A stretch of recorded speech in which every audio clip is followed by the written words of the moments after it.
बिस्मिल्लाहिर्रहमानिर्रहीम। बोलते कालम के साथ मैं आमिर रज़ा ख़ान और आज मैं अपने वीलॉग का इब्तिदा जो है नबी करीम सल्लल्लाहु अलैहि वसल्लम की एक हदीस से करना चाहता हूँ। और ये हदीस कल से मेरे दिमाग में मुसलसल घूम रही है। किताबुल फितन है, सही मुस्लिम की ये हदीस नंबर 7275 और 276 है।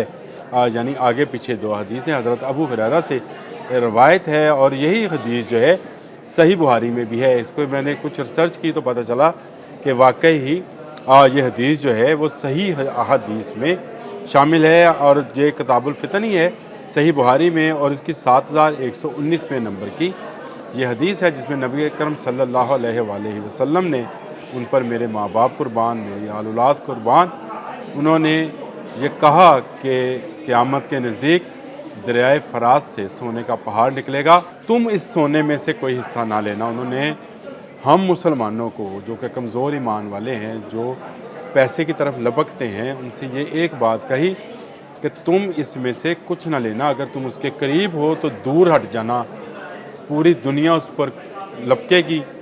अगर किसी के 100 बच्चे होंगे तो 99 मारे जाएंगे। ये सही हदीस है उस सोने के लिए।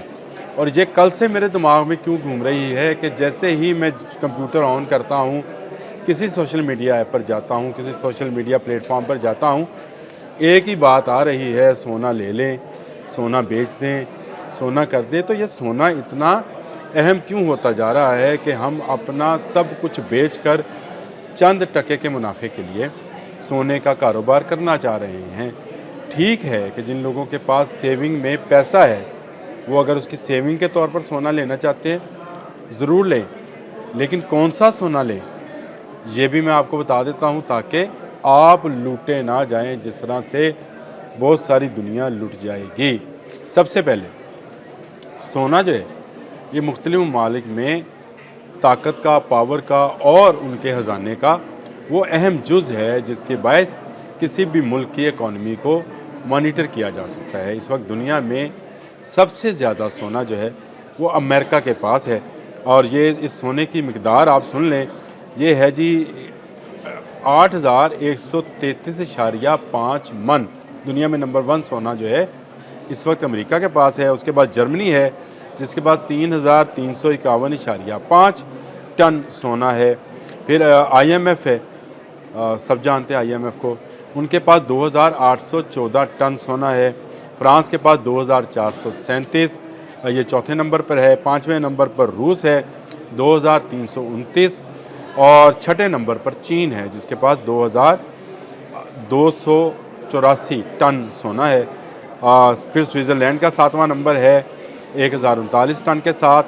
8वां नंबर भारत का है जिसके पास 889 टन सोना है। इसके बाद 9वें नंबर पर जापान है 846 टन है और 10वें नंबर पर तुर्की है जिसके पास 619.9 टन सोना है। अब आप सोच रहे होंगे पाकिस्तान का नंबर कौन सा है, तो पाकिस्तान इस फहरिस्त में 49वें नंबर पर है जिसके पास सिर्फ इस वक्त 64.7 टन सोने के ज़खायर मौजूद हैं। लेकिन ये तमाम वो ज़खायर हैं जो हुकूमतों के पास हैं, जो अवाम के पास हैं वो अलग से है, उसको उस तरह से मॉनिटर नहीं किया जा सकता। लेकिन ये सोना जो है आजकल इतनी ऊपर चला गया है कि बहुत सारे लोग आपको ये इंस्टिगेट कर रहे हैं कि यही वक्त है सोना ले लें। और इसमें ज़्यादातर लोग जो हैं ज्वेलर्स हैं जो कि आपको ये बात कह रहे हैं ले लें सोना। मैं आपको मना नहीं कर रहा, लेकिन कौन सा सोना लेना है ये अहम पॉइंट है जिस पर लोग गौर नहीं कर रहे हैं। पहले मैं आपको नायब सदर हैं जी ज्वेलर एसोसिएशन के अब्दुल्ला अब्दुर्रज़ाक कराची में बैठते हैं। वो कहते हैं जी अमेरिका चाइना जो इकनॉमिक वॉर है उसका नतीजा है कि सोने की कीमतें ऊपर चली गई और इस वक्त 4 लाख के इर्द गिर्द घूम रही हैं। 4.5 लाख रुपए तक जाएगा, इसलिए लोग प्रॉपर्टी में से पैसा निकाल कर सोने की ख़रीदारी में लगा रहे हैं। अब ये आप अगर 90 की दहाई को देखें तो उसमें उस वक्त लोग सोना बेचकर प्रॉपर्टी ख़रीद रहे थे और अब्दुल्ला अब्दुर्रज़ाक के बयान के बाद आपको समझ आएगी कि अब लोग प्रॉपर्टी बेचकर जैसे तैसे बिक रही है सोना ख़रीद रहे हैं और दोनों सूरतों में जहन में सिर्फ चंद रुपयों का लालच है। हाँ, कुछ लोग सेविंग के लिए रखते हैं, बहुत अच्छी बात है कि वो पैसा नहीं रखते, डिवैल्यू होता है, सोना रख लेते हैं, जिस पर फिर ज़कात भी देना उन पर फ़र्ज़ हो जाती है।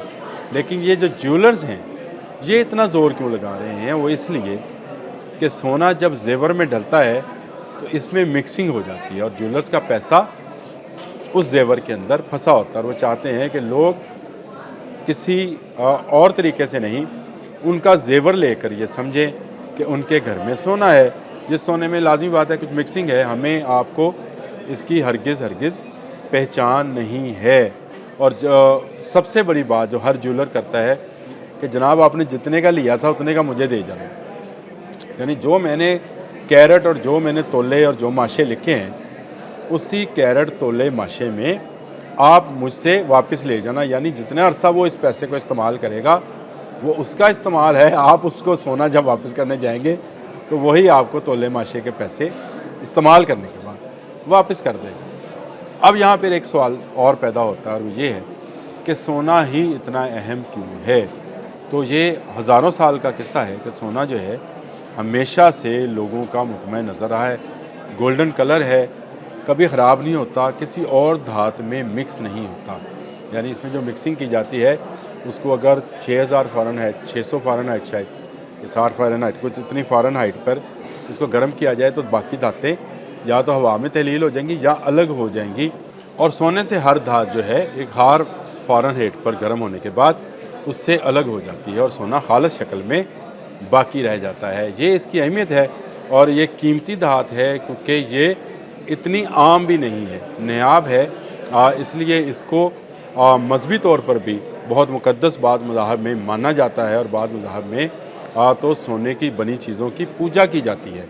ये इतनी कीमती धात है और इस वक्त दुनिया में बहुत सारे लोग इस सोने की हकीकतन एक पुत की तरह पूजा कर रहे हैं और बार बार आपको इंस्टिगेट कर रहे हैं कि सोना ले लें। लेकिन ज्वेलर्स के कहने पर हरगिज़ ज़ेवर ना लीजिएगा।